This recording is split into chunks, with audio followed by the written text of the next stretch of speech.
नमस्कार, बहुत स्वागत है आपका। मैं हूं आपके साथ सुमित शर्मा। भोपाल से खबर है, हथियार तस्करी का गढ़ बना है मध्य प्रदेश। पंजाब के हथियार तस्करों से जुड़े हैं एमपी के तार। बैतूल से पकड़े गए 3 हथियार तस्करों के तार जुड़े हुए नजर आए। महाराष्ट्र के जामोद से हथियारों की पंजाब के लुधियाना में कर रहे थे तस्करी। 8 से 10 हजार में पिस्टल खरीद का मनमाने दामों में बेचते थे। बुरहानपुर के सिकलीगर के प्रोडक्ट बताए जा रहे हैं अवैध हथियार। मध्य प्रदेश एसटीएफ ने पंजाब पुलिस से जानकारी को साझा किया है। एसटीएफ खालिस्तान के एंगल पर भी जांच कर रही है। एसटीएफ ने बैतूल से 3 तस्करों से 18 पिस्टल 250 मैगजीन बरामद किए हैं। हथियार तस्करी का गढ़ बनता जा रहा है मध्य प्रदेश।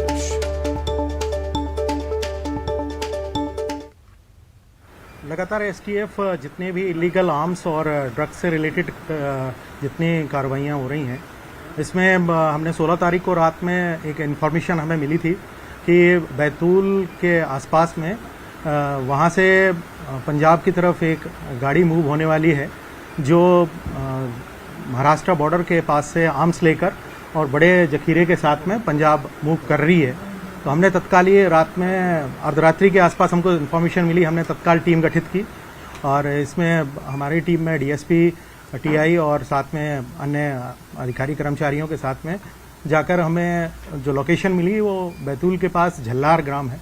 वहाँ पे जैसे ही हमको की लोकेशन का पता चला, हमने वहाँ पर बैरिकेटिंग करी और लोकल थाने के स्टाफ्स को लिया और फिर बैरिकेटिंग में एक गाड़ी जो है वो सिल्वर कलर की मारुति वैन MP 09 BA 5966 हमने बैरिकेटिंग में जैसे ही उसे पता किया कि ये गाड़ी कहाँ से है, क्या है, और उसको घेरा चारों तरफ से हमारी टीम ने।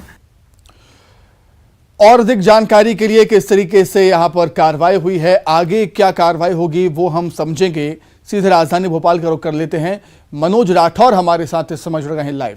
मनोज, शांति का टापू कहे जाने वाले मध्य प्रदेश के लिए चिंता की बात है, क्योंकि देश विरोधी गतिविधियां और आतंकी गतिविधियों से जुड़े अपराधी यहां से पहले गिरफ्तार होते हैं और उसके बाद अब हथियार तस्करी के गढ़ बनने जाने की बात सामने आती है मध्य प्रदेश के लिए। मनोज,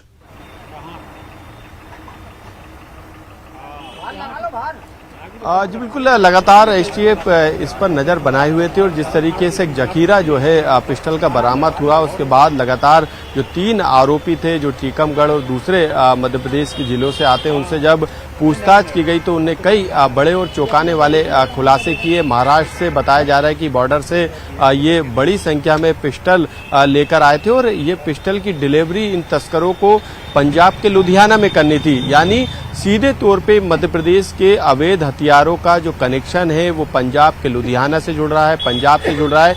यही कारण है कि पंजाब में जिस तरीके से अवैध हथियारों को लेके लगातार वहाँ पे घटनाएं सामने आती है, गैंगस्टर जैसी बातें वहाँ पर घटनाएं सामने आती हैं, तो कहीं ना कहीं ये कनेक्शन बड़ा है और यही कारण है कि अब मध्य प्रदेश पुलिस ने इस पूरे मामले की जानकारी पंजाब पुलिस के साथ साझा की है, क्योंकि पंजाब में फैले अवैध हथियारों के तस्करों के साथ जो है मध्य प्रदेश के तस्कर मिले हैं और यही कारण है कि बुरहानपुर में जिस तरीके से अवैध हथियारों को बनाया जाता है और उसी अवैध हथियारों का इतना बड़ा जखीरे का जो प्रोडक्ट बताए जा रहे हैं ये वही प्रोडक्ट है। तो कहीं ना कहीं मध्य प्रदेश जो है अब अवैध हथियारों का देश में सबसे बड़ा गढ़ जो बनता जा रहा है और यही कारण है कि इसकी सप्लाई या पंजाब ही नहीं बल्कि दूसरे राज्यों में भी सामने निकल कर आ रही है।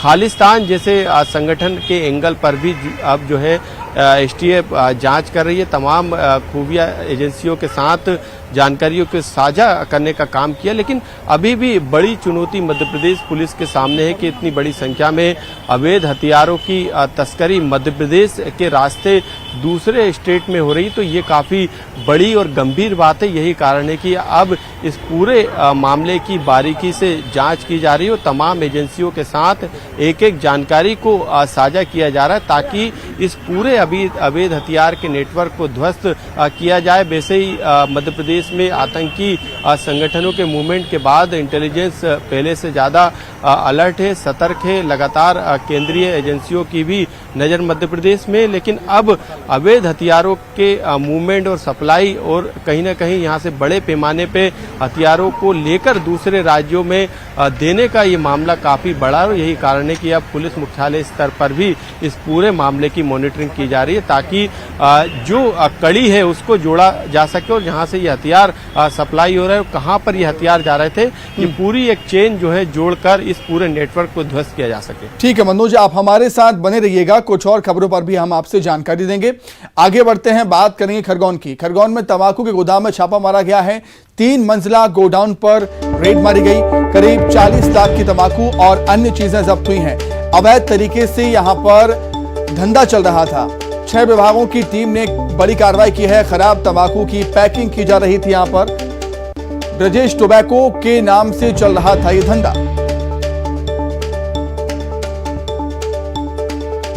खरगोन से बड़ी खबर आपको बता रहे हैं, जहां पर तंबाकू के गोडाउन में छापा मारा गया है। 3 मंजिला गोडाउन पर छापेमार कार्रवाई हुई है। करीब 40 लाख की तंबाकू और अन्य चीजें जब्त हुई। अवैध तरीके से यहां पर धंधा चल रहा था।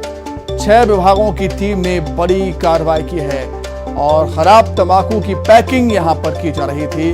ब्रजेश टोबैको के नाम से यह धंधा संचालित था।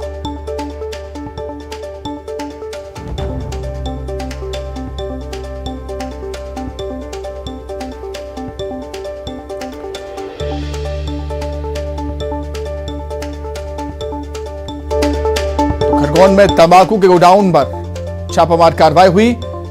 3 मंजिला गोडाउन पर छापा मारा गया। वहीं उज्जैन के महाकाल मंदिर में बनाए गए एक वायरल वीडियो रील पर बवाल मच गया है। महाकाल मंदिर परिसर और गर्भगृह में शूट किए गए वीडियो के साथ ही बॉलीवुड सॉन्ग्स को जोड़कर बनाए गए रील्स को सोशल मीडिया पर अपलोड किया गया। इस पर मंदिर के पुजारी ने आपत्ति दर्ज कराई।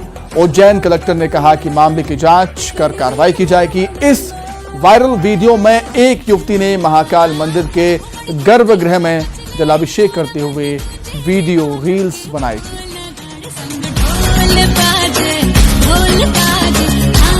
और पुलिस कार्रवाई करना चाहिए। इसके लिए तुरंत उनको गिरफ्तारी होनी चाहिए, जिससे मंदिर में अश्लीलता और इस तरीके की वीडियो बार बार वायरल ना हो। साथ ही मंदिर प्रबंध समिति को सजग रहना चाहिए कि मंदिर इतने परिसर के अंदर ऐसी घटना हो जाती है और मंदिर समिति को संज्ञान में नहीं होती है। इसलिए मंदिर समिति का भी दायित्व है। उनके द्वारा जो कर्मचारी लगाए गए हैं, जो केवल वेतन प्राप्त कर रहे हैं और वहाँ की परंपरा को बचाने में, सुरक्षा को बचाने में असफल रह रहे हैं, ऐसे कर्मचारियों को तुरंत हटा देना चाहिए और धर्म युक्त व्यवस्था करने वाले कर्मचारियों। भोपाल से मनोज लगातार हमारे साथ बने हुए हैं। मनोज, आपसे संक्षेप में हम समझना चाहेंगे कि ऐसे मसले अब काफी संवेदनशील हो चुके हैं कि धार्मिक स्थलों पर जो वीडियो पर बवाल हम कई बार देख चुके हैं।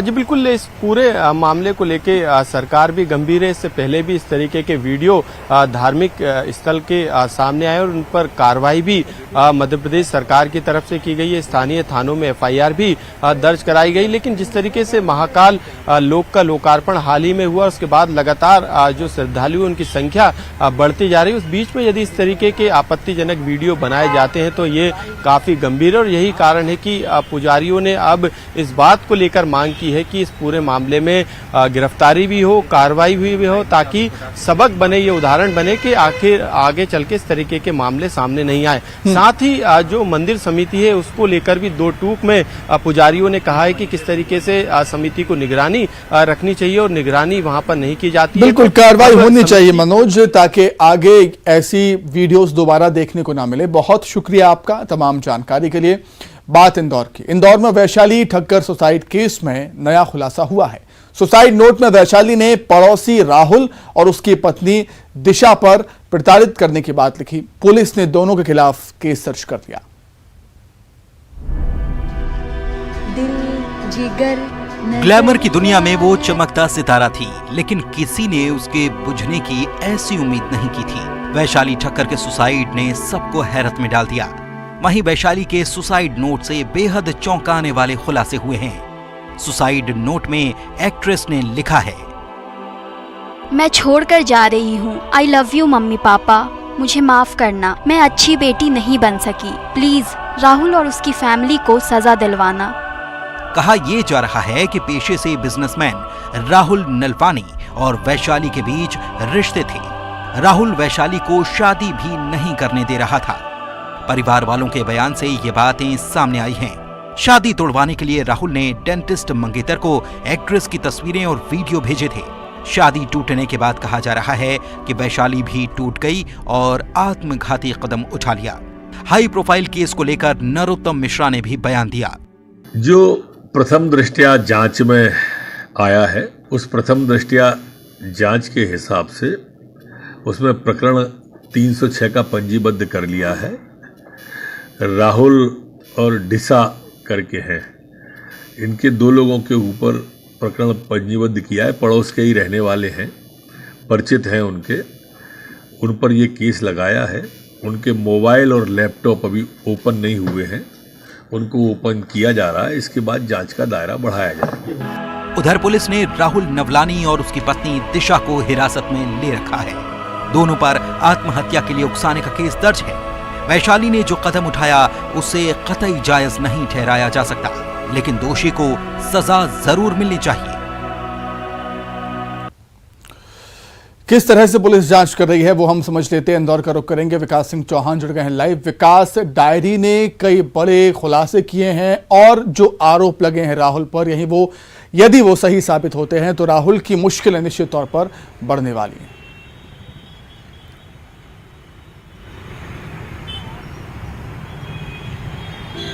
बिल्कुल सुमित, ये वाकई में पहले सगाई टूटी और फिर टीवी एक्ट्रेस की सांसें टूट गई। हालांकि इसके पीछे दोषी जो है वो सीधे सीधे तौर पर राहुल और उसकी पत्नी को माना जा रहा है। जो सुसाइड नोट की अगर बात माने तो बीते 2.5 सालों से लगातार जो राहुल और उसकी पत्नी है वो वैशाली को प्रताड़ित कर रहे थे। कई तरह के गंभीर आरोप सुसाइड नोट में मिले हैं। हालांकि जानकारी ये है कि जो राहुल है, इनकी लॉकडाउन के दौरान ही दोस्ती वैशाली से हुई थी और उसके बाद दोस्ती थोड़ी बड़ी बातचीत हुई और उसके बाद कुछ ऐसे निजी पलों के फोटो राहुल के पास पहुंच गए जिनके बिना पर आरोपी जो है वो लगातार टीवी एक्ट्रेस को प्रताड़ित कर रहा था, ब्लैकमेल कर रहा था। उन्हीं फोटो वीडियो के माध्यम से ही उसने पहले सगाई तोड़वाई, उसके बाद फिर लगातार उन्हें परेशान कर रहा था और इसी वजह से, प्रताड़ना की वजह से टीवी एक्ट्रेस वैशाली ठक्कर ने आत्मघाती कदम उठाते हुए फांसी के फंदे पर लटक कर आत्महत्या कर ली। हालांकि इसके बाद पुलिस पूरे मामले में जांच का दावा कर रही है। कड़ी कार्यवाही का दावा पुलिस की तरफ से किया जा रहा है। हालांकि जब मोबाइल और अन्य गैजेट्स जब खोलेंगे तो इसमें आत्महत्या से जुड़े हुए अन्य जो बिंदु है और जैसे जैसे जांच आगे बढ़ेगी विकास, वैसे वैसे और भी खुलासे होते जाएंगे। बहुत धन्यवाद आपको जुड़ने के लिए, तमाम बातचीत के लिए। आगे बढ़ते हैं। नेता प्रतिपक्ष गोविंद सिंह ने हिंदी में MBBS की पढ़ाई का समर्थन किया। विदेशी भाषा में पढ़ाई नहीं होनी चाहिए, ऐसा कहा। और दुनिया के कई देशों में अंग्रेजी के बजाय स्थानीय भाषा का ही इस्तेमाल किया जाता है, ये भी कहा। फिर इस देश में क्यों अंग्रेजी को बढ़ावा दिया जा रहा है। वहीं हिंदी में मेडिकल की पढ़ाई का कांग्रेस विधायक आरिफ मसूद ने विरोध किया। उन्होंने कहा कि अभी तक मेडिकल की पढ़ाई अंग्रेजी में ही होती थी, हिंदी में पढ़ाई कराने से कई तरह की परेशानियां आएंगी। का सवाल है मेडिकल में, तो मैं इसका पूरी तरह से समर्थक हूँ, क्योंकि जिस मुल्क में 75% से अधिक आबादी हिंदी बोलती हो और करीब 85% आबादी हिंदी जानती हो या समझती हो, उस देश में विदेशी भाषा नहीं चलना चाहिए। जहाँ तक MBBS की पढ़ाई का अंग्रेजी, ये तो बरसों तक जो ब्रिटिश सरकार ने यहाँ आके गुलाम बना के रखा, तो गुलामी का प्रतीक है। चाइना में, जापान में, अन्य तमाम देशों में, विश्व के आधे से अधिक देशों में अंग्रेजी चलती नहीं। अपनी स्थानीय भाषा में पढ़ाई लिखाई, मेडिकल की पढ़ाई वो हिंदी में होगी, इसे लेकर कांग्रेस विधायक आरिफ मसूद का क्या कहना, हम उन्हीं से जानते हैं। सर, क्या तर्क है कि इसको हिंदी में नहीं होना चाहिए? मैं समझ ही नहीं पा रहा कि मेडिकल साइंस की पढ़ाई हिंदी में जो कराने का काम कर रहे हैं, क्योंकि कोई भी पढ़ाई स्टडी कराने के लिए उसका पूरा सिलेबस तैयार होता है। बहुत सारे वर्ड्स बायो साइंस में ऐसे हैं जो मैं नहीं समझता कि उसको चेंज करने में बहुत बड़ी कठिनाई लोगों को आने वाली है। और ये रोज़मर्रा की आकस्मिक सुविधा है। इसमें पेपर बनते हैं, इंटरनेशनल लेवल पर पेपर तैयार होते हैं। इंटरनेशनल लेवल पे जो पेपर तैयार होते हैं वो इंग्लिश में होते हैं। जब हम डॉक्टर को हिंदी में यहाँ पढ़ा देंगे तो उसको इस स्टडी और स्टडी में बहुत फ़र्क आ जाएगा। लेकिन क्यों सरकार सिर्फ मत अपने वोट लेने और जनता को भ्रमित करने और सत्ता में बने रहने के लिए इस कोर्स को बर्बाद कर रही है। अब तो पहले जो डॉक्टर की एक परिभाषा होती है RX लिखा जाता था, अब श्रीहरि भी लिखा जाएगा पर्चे पे, इससे भी क्या लगता है? ना वो इस चीज़ पर तो मेरे को कोई एतराज़ नहीं है कि क्या लिखेंगे क्या नहीं लिखेंगे, जो सरकार है उनकी लिख दें। जब वो पूरा सिलेबस ही बदलना है तो अब इस लिखने का सवाल कहाँ बचा। लेकिन मरीज़ को तो भैया इलाज चाहिए, और ये क्यों इस तरह का काम करने के लिए ऐसा पाप का काम करने जा रहा है जो अच्छा नहीं है। अगर बात करें तो डॉक्टरी के एग्ज़ाम के लिए नीट का एग्ज़ाम भी देना होता है जिसे इंग्लिश में दिया जाता है, तो उसके लिए तो आपको इंग्लिश आना ही चाहिए कम से कम। आप यहाँ नीट भी बदल दोगे, कह भी ना है अमित शाह जी के हम तो नीट भी बदलेंगे, IIT भी बदलेंगे, लेकिन हिंदुस्तान में बदल लोगे, लेकिन हम दुनिया के कंपटीशन में कहाँ जाएंगे। और जब दुनिया के डॉक्टरों से हमको अपने आप को समझना होगा तो हमारा डॉक्टर जो पढ़ा हुआ वो कैसे समझेगा। तो ये बड़ा नुकसान देश का और प्रदेश का होने जा रहा है। इसे आप क्या मानते हैं, सही मानते हैं गलत? बिल्कुल गलत मानता हूँ। तो बिल्कुल कांग्रेस विधायक हैं आरिफ मसूद कह रहे हैं कि हिंदी को जिस तरह से मेडिकल में प्रवेश दिया गया है, कहीं ना कहीं इसका विरोध कर रहे हैं कि अब हिंदी में मेडिकल की पढ़ाई ना हो, उसमें कहीं ना कहीं कुछ कमियां उन्हें नजर आ रही हैं। कैमरा पर्सन मोहसिन खां के साथ जितेंद्र शर्मा, न्यूज़ 18 भोपाल। ज्यादा चर्चा के लिए भोपाल से जितेंद्र शर्मा जुड़ गए हैं लाइव। जितेंद्र, कांग्रेस और कंफ्यूजन का नाता पुराना रहा है। कई ऐसे मसले हमने देखे हैं जब कांग्रेस एक मसले पर एक राय नहीं बना पाई। बिल्कुल सुमित, अगर बात करें तो यहाँ पर कांग्रेस विधायक आरिफ मसूद ने विरोध किया है कि मेडिकल की पढ़ाई हिंदी में ना हो। वहीं अगर बात करें जब केंद्रीय गृह मंत्री अमित शाह भोपाल आए थे तो उन्होंने जब उसका लोकार्पण कर रहे थे उस समय नेता प्रतिपक्ष जो है डॉक्टर गोविंद सिंह, उन्होंने इसकी तारीफ की, उन्होंने समर्थन किया। मगर आज जो है कांग्रेस विधायक इसका विरोध करते नजर आ रहे हैं। उनका कहना है कि ये छात्रों के भविष्य से खिलवाड़ रहेगा, उन्हें आगे जाकर भविष्य में परेशानी होगी और सरकार कुछ वोट बैंक के लिए इस तरह से नुकसान कर रही है, पाप कर रही है। तो कहीं ना कहीं उन्होंने इस हिंदी में मेडिकल की पढ़ाई को लेकर ये आरोप भी लगाया कि सरकार वोट बैंक के लिए इस तरह से छात्रों के भविष्य से खिलवाड़ न करे, और ये एक बड़ा पाप उन्होंने कहा, क्योंकि इमरजेंसी सेवाओं से जुड़ी मेडिकल फील्ड होती है, इसमें कहीं ना कहीं किसी तरह का नया प्रयोग करना गलत होगा। सुमित, ठीक है जितेंद्र, आपका बहुत धन्यवाद जुड़ने के लिए और तमाम बातचीत के लिए। तो इसी के साथ ही इवनिंग एजेंडा में इतना ही। नमस्कार।